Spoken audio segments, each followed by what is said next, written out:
Halo, selamat pagi anak-anak. Nah, pada pagi hari ini kita akan membahas tentang perlawanan rakyat terhadap pendudukan Jepang.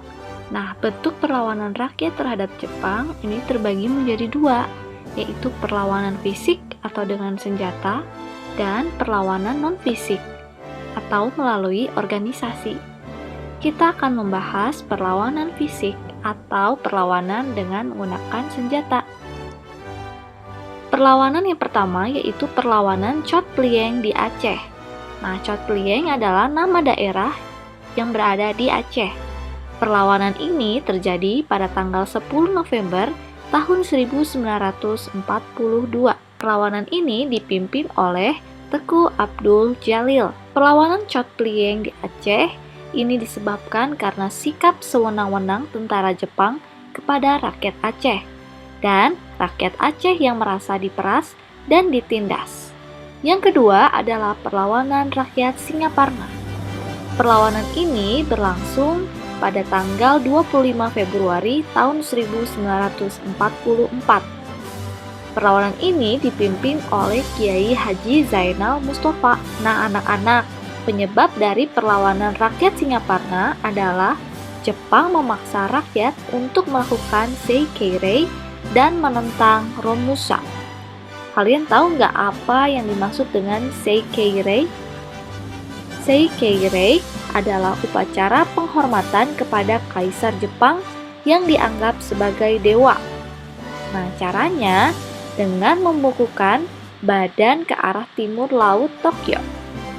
Nah, bagi Kiai Haji Zainal Mustafa, hal itu merupakan tindakan menyekutukan Tuhan atau tindakan yang dilarang dalam agama Islam. Dan akhirnya Kiai Haji Zainal Mustafa ini ditangkap oleh tentara Jepang karena dianggap menentang penjajah. Selanjutnya yaitu perlawanan tentara Peta di Blitar. Terjadi pada tanggal 14 Februari tahun 1945 yang dipimpin oleh FX Supriyadi. Pada perlawanan ini disebabkan oleh karena rakyat tidak tahan terhadap penderitaan mereka yang banyak dipekerjakan sebagai tenaga Romusa. Kalian tahu nggak Romusa itu apa? Romusa adalah kerja paksa pada masa penjajahan Jepang. Jangan kebalik ya anak-anak. Kalau Romusa adalah kerja paksa pada penjajahan Jepang, kalau kerja rodi itu kewajiban bekerja dengan tidak mendapat upah di masa penjajahan Belanda. Yang selanjutnya adalah perlawanan non-fisik atau perlawanan melalui organisasi. Organisasi bentukan Jepang. Nah, para pemimpin beberapa organisasi bentukan Jepang yang merupakan tokoh-tokoh nasional memanfaatkan organisasinya sebagai wadah untuk mencapai kemerdekaan. Organisasinya antara lain Ultra, Jawa Hokokai, MIAI, dan Chuo Sangiin.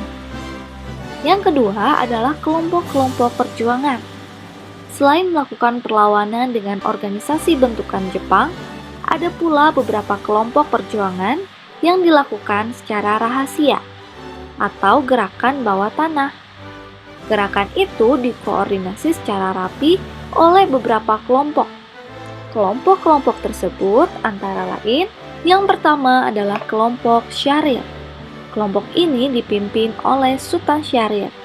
Anggotanya terdiri dari kaum terpelajar di beberapa kota di Indonesia. Yang kedua ada kelompok Kaigun. Pemimpin kelompok ini adalah Ahmad Subarjo.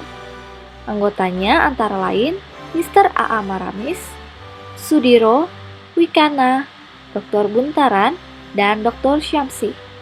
Mereka merupakan perhimpunan para pemuda yang mempunyai hubungan dekat dengan Kepala Perwakilan Angkatan Laut Jepang Kaigun Laksamana Maeda. Dan yang ketiga adalah kelompok Sukarni. Anggota kelompok ini terdiri dari para pemuda anti-Jepang yang tinggal di Asrama Menteng 31.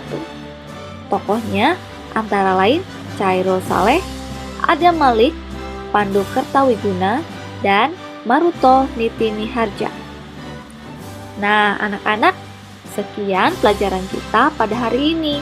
mengenai perlawanan rakyat Indonesia melawan penjajah Jepang.